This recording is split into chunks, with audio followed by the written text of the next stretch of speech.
Not too long ago, I got this little workbench that I placed in between the two stalls in the garage. Problem is, there's no overhead lighting. So today, thanks to the Home Depot Seeds program, we're looking at the Lithonia Lighting Smart LED Flat Luminaire. It's intelligent. What does that mean? It means you can talk to it with Google, SmartThings, Alexa, and it's Bluetooth compatible. The panel measures 2 by 4 feet. It's dimmable, color temperature from 2700K to 5000K, and it's motion sensitive. So this flat LED panel seems like it'll be the perfect choice to go up in between the garage doors. What could possibly go wrong? With the box mounted on top of the little workbench, we open it up and I see a potential problem. This looks like it gets mounted maybe with a rail system, or it might hang, but it doesn't look like it's going to mount flush on a ceiling like that light or that light. So how was it that I made that mistake? Perhaps it was not knowing that CPX, a Lithonia way of saying that this light panel is meant to be hung off a grid light system like you might see with a recessed ceiling in an office or medical facility. So what are my choices? Well, obviously I could just return the unit and get something that's more appropriate to my ceiling, or I could try to figure out a way of mounting this anyway. Guess which one I'm going for? After surveying the panel, I come up with two options. One, I could detach the back panel from the front and hope that I can just put some screws, machine screws or something, and mount this to the ceiling. That's an option, though maybe the electronics could get in the way and cause issues there. Of course, I have these clips here that are designed to catch onto a rail. They look like they would bend forward. So I'm thinking maybe if I had a J-hook or an I-hook or some way of putting something into the ceiling and then mounting onto this, I could just hang this entire unit from the ceiling. Something like the storage unit, which uses the joists above to suspend the weight. Now I know that the joists run this way across the ceiling. They're 16 inches apart. I also know that from here to the next clip is 32 inches apart, so they're doing 16 on center. So the option I'm coming up with is either to run something like this into the joist and secure the whole fixture to the joist so it's a solid mounting, or I could go with this option in which I just drill into the ceiling, don't go into a joist, and then just let the ceiling bear the weight. Now, this unit is about 17 pounds, which is okay. It's being spread across 4 mounting points, but I like being a little bit on the safe side. So I think I'm gonna mount it into the wood. So that solves one issue. We still need to bring power to this unit, unlike most residential fixtures in which power connection usually happens in the center of the unit. This one has it all the way off to one side. There's a screw here that comes out. You slide this out of the way. You pop one of these access ports to run your cable. They give you a green, a white, a black, and some wire nuts. So you can make your connection there. You're gonna have to secure it, and depending on the type of wiring that you're using, and I'm using non-metallic, so I won't be using like armored cable or anything. So I will need this type of connector to go here to hold that wire in place. But obviously, I don't have any electrical drop here.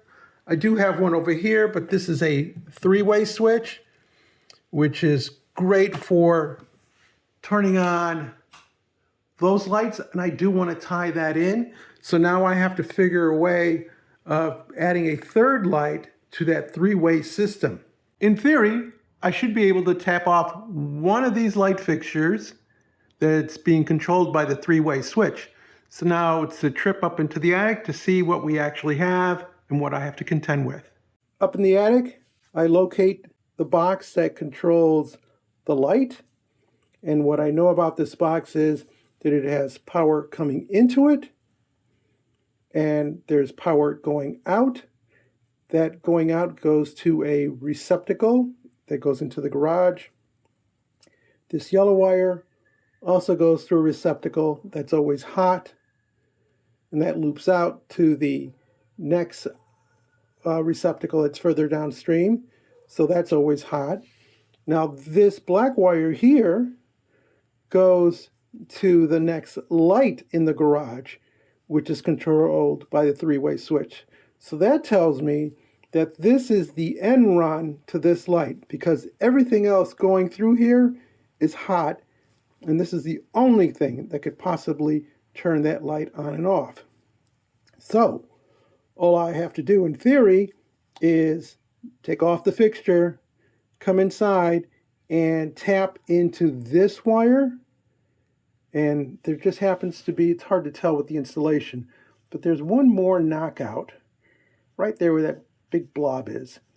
So I can knock that out and run a cable from here all the way to the other end of the garage where my fixture will be.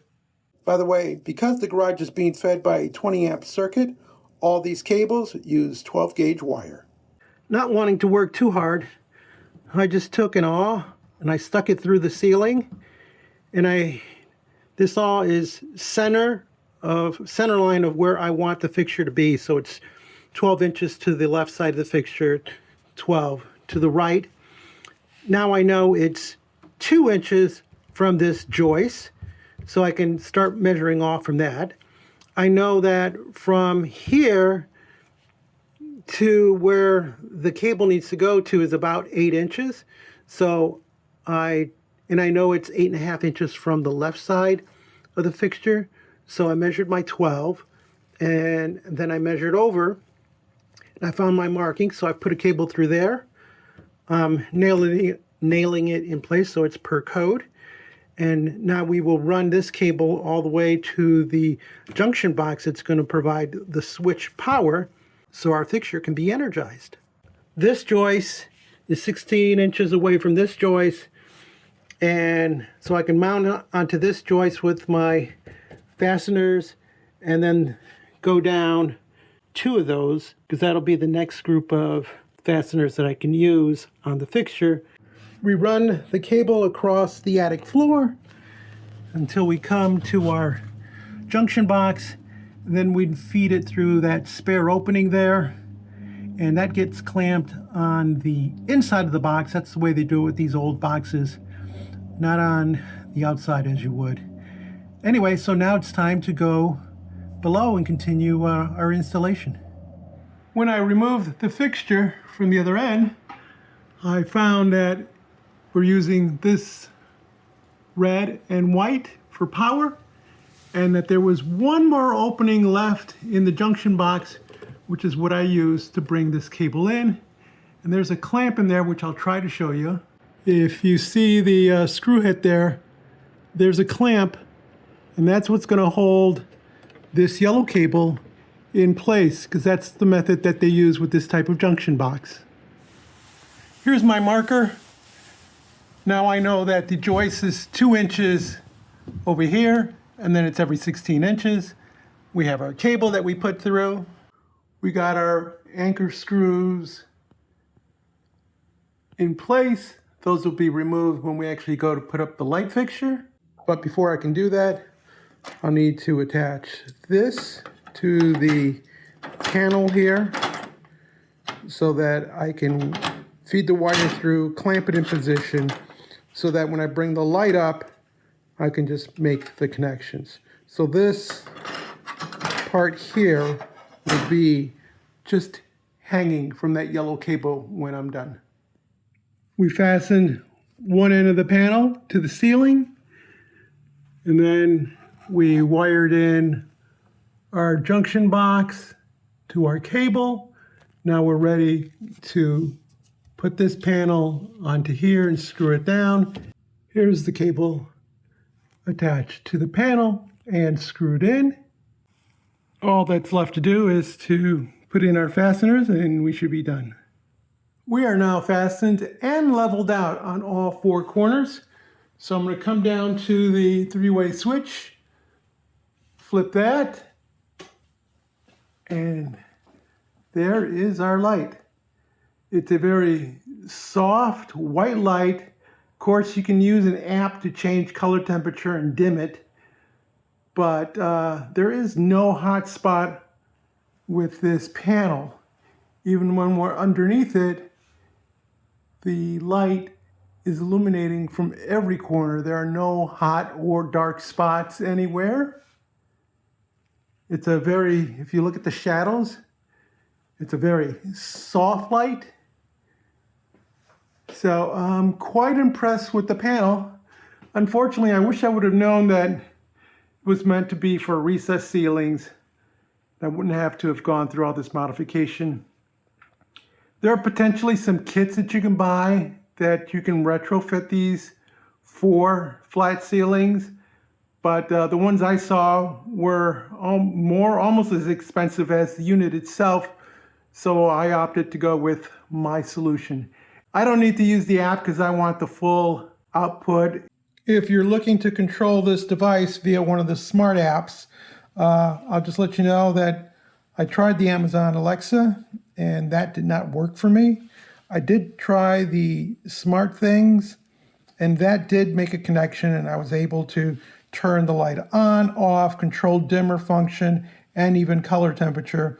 Though for my particular application, I won't need to do that as I am totally satisfied with the quality of the light and color in the default mode.